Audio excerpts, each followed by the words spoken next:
If you want to stay up to date with all current hip-hop events and releases, make sure to subscribe and become part of this community. Oh, and also, go cop that fresh merch and listen to my new songs in the description. People are thinking that Jermaine Coleslaw is dropping again pretty soon. Today we're going to go over all the evidence that we got on this, and he most recently also did something that kind of caused this whole thing to stir up again, so let's jump straight into this. Before we get into the video, I want to let you guys know about two things. If you don't want to listen to this, just make sure to skip 20 seconds into the future and you'll won't hear about this. But first of all, you can now sign up for my free newsletter, the Hip Hop Weekly Briefing, by clicking on the first link in the description, and it'll take you to a page where you need to fill in your email address and then click on a confirmation email, and you will get in your inbox every Sunday in a short format everything that's been happening over the past week, just in case you didn't have time to watch all my in-depth videos. So that's my offer to you. It's free. It's completely free. You know, I just thought there was a great way to complement the videos. Make sure to do that. And second of all, I now got a TikTok account where I'm posting daily, so make sure to follow me on there, also in the description.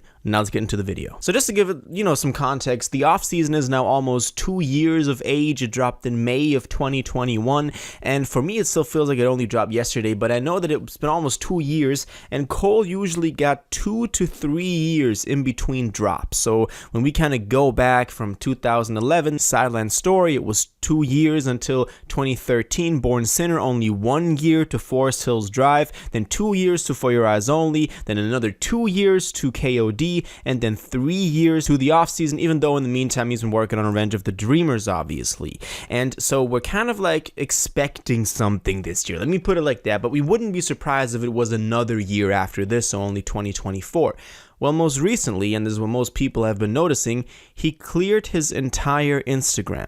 Now, before, there were a couple of pictures back when he got the, the special Dreamer Edition NBA 2K edition of the cover, which was a pretty cool, a big dub for him. It was some info about, Dreamville Festival coming up. We're going to get into that in a second.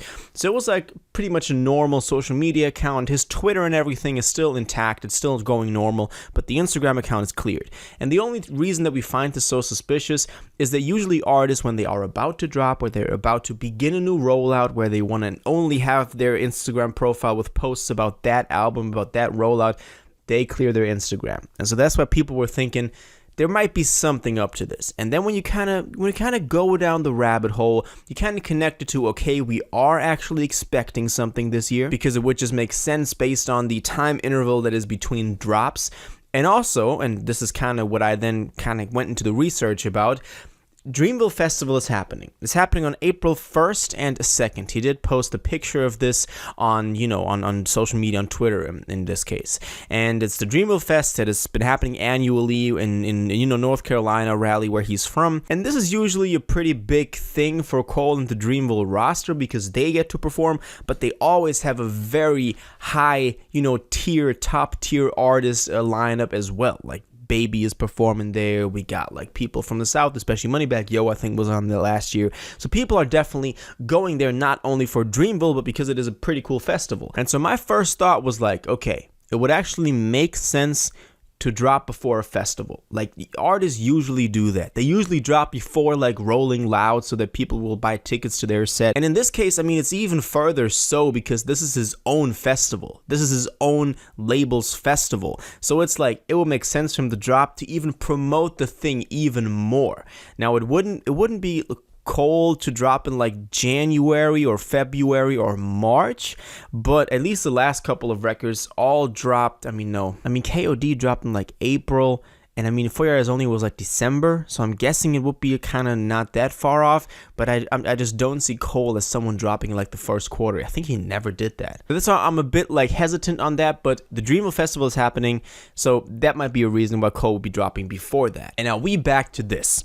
We're back to the release plan, the release schedule that he teased right before the off-season drop. And y'all remember this. I made so many videos about this all throughout 2020 and 2021. And it is this picture of this release schedule that he calls the Fall Off era. And we kind of had the intro to the Fall Off on 1985, so the last track on KOD. Then we had the feature run, so this is the first, thing that is already, crossed out. The feature run of 2018, 2019 that was legendary.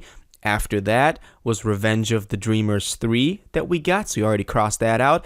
And this was before the off-season. So this picture was actually the only reason that we thought that this was going to be called the off-season. I think you also teased it in like Album of the Year freestyle, but still, it's like this is the black on white, in this case blue on white, but whatever. But the proof that the off-season was going to come next. And in our mental image of this, let's just cross out the off-season because that already dropped. And I don't know, and people are going to say this, the next thing would be It's a Boy, and after that, The Fall Off. We don't know what these two are going to be. People were saying It's a Boy was a Kill Edward album, so the alter ego that we saw on KOD, but that never got confirmed. He did upload just a song on a Spotify profile for Kill Edward just to have some sort of reference for him, but that was never confirmed, and he never used that alter ego on like the off-season or Revenge of the Dreamers, so I'm not sure if anything's still coming. But that was a theory that people had, and The Fall Off people are guessing will be his last album and then he'll retire. I don't know about that, but still, that's kind of what we got. But, and this is what people are gonna say, where does the DJ Drama Gangsta Grillz D-Day mixtape fit into this? I don't know. So I'm talking about the Dreamville surprise drop last spring actually. That was actually pretty good, and Cole delivered on there. I don't know where it fits into here. I just want to say, by the way, Cole, I think his role as the leader of Dreamville and of that roster, that role is going to take him much further than just a solo career, and he's doing an incredible job building one of the best labels on, in hip hop out there. But you saw that in that product particularly. But that one wasn't listed on here. Maybe It's a Boy is the D-Day tape, but I don't really see that. It's kind of funny because he did list Revenge of the Dreamers on here, so it does include Dreamville projects on this list. Maybe It's a Boy was D-Day, and then The Fall Off is his next album that we'll be releasing before Dreamville Festival. We don't know. It's all just a theory. But just judging from the fact that he deleted his Instagram account, or he didn't delete it, but he cleared it, people were saying like, oh, something is happening. And this is kind of what happens when you go down the rabbit hole of that. Now, I also want to mention that he did drop that Heavens EP single like 1.5 years ago, something like that. I don't exactly remember when, but he did drop that, and that was kind of out of nowhere. And back then I made, videos about, is an EP coming called Heavens EP? Is an album coming called Heavens EP? Where does this song belong to? It now, ended up on the D-Day tape, but it's kind of weird because I don't think that was ever intended on the D-Day tape. It was just kind of a Cole single that then got put on like some random, Dreamville tape. At that time we thought that was actually for a Cole project, because I just don't see the reason why you would release a single and then half a year later drop your project with your label. That just doesn't make sense to me. But it happened. I just wanted to put that in there as well. So that's basically everything we know about this Cole thing. We know that he cleared his Instagram. We know that the Dreamville Festival is coming up. You can buy tickets now if you want to go. I really recommend it. I'm not in town, during that time, but if you want to go, make sure to do that. And next on the list is It's a Boy or The Fall Off, and maybe something is coming before the Dreamville Festival. So everything you got on this, your thoughts, your opinions, everything you got, please let me know in the comments down below. If you watched this video to the end and liked it, and you want to stay up to date with all current hip-hop events and releases, make sure to subscribe, turn on notifications, hit that like button, and go follow my social media, and most importantly, join my Discord in the description. Until the next one, you'll have an incredible day, and y'all take care.